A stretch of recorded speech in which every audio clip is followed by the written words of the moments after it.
Alors elle est énorme. Elle est énorme parce que sa production est fantastique. Alors, à peine est-il entré dans la compagnie de Jésus qu'il publie son premier livre, un livre épais, sur le mystique allemand Toller, en allemand. Et c'est le premier des très nombreux livres qu'il va publier toute sa vie, jusqu'à sa mort.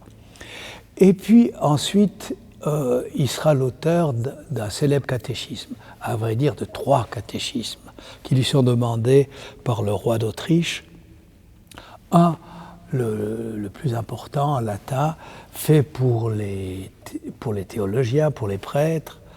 Un petit ensuite, qui sera pour les enfants, qui aura un énorme succès. Et puis ensuite un intermédiaire qui sera fait pour, disons, le laïc instruit, si on veut. Et ce catéchisme a une diffusion extraordinaire.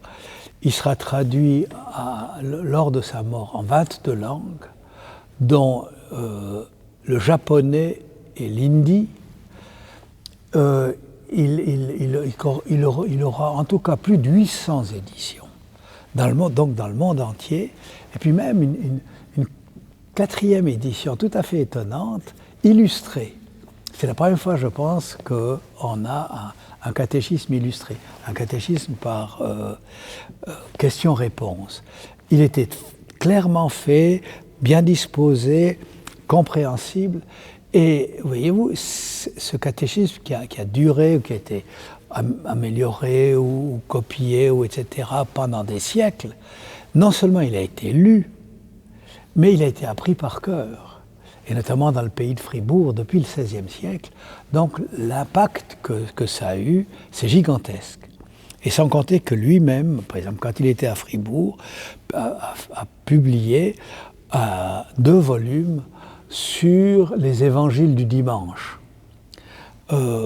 1100 pages le premier tome, 800, plus de 800 pour le deuxième, près de 2000 pages donc, pour les curés qui ont à prêcher sur les évangiles du dimanche. L'évêque de Lausanne va appuyer la diffusion, demandant que chaque prêtre dispose de choses de ce genre-là. Mais donc, quand on voit entre le catéchisme, pour toutes les classes de la population, des livres spécifiquement pour les prêtres, ensuite toute une série de biographies de saints suisses, pour les faire connaître, sur saint Maurice, sur Nicolas de Flux, sur saint Béate, sur sainte Mathilde, etc. Il a été incroyablement lu, si on veut, et même en langue allemande, on n'utilisait pas le terme de catéchisme, on disait le Canisi. Hein? Donc l'impact qu'a eu un homme comme Canisius, vraiment sur la population et en profondeur, parce que les gens qui savaient par cœur, qui lisaient pas beaucoup, étaient imprégnés par ces choses-là. Donc l'impact sur la civilisation et sur la population est vraiment difficile à sous-estimer.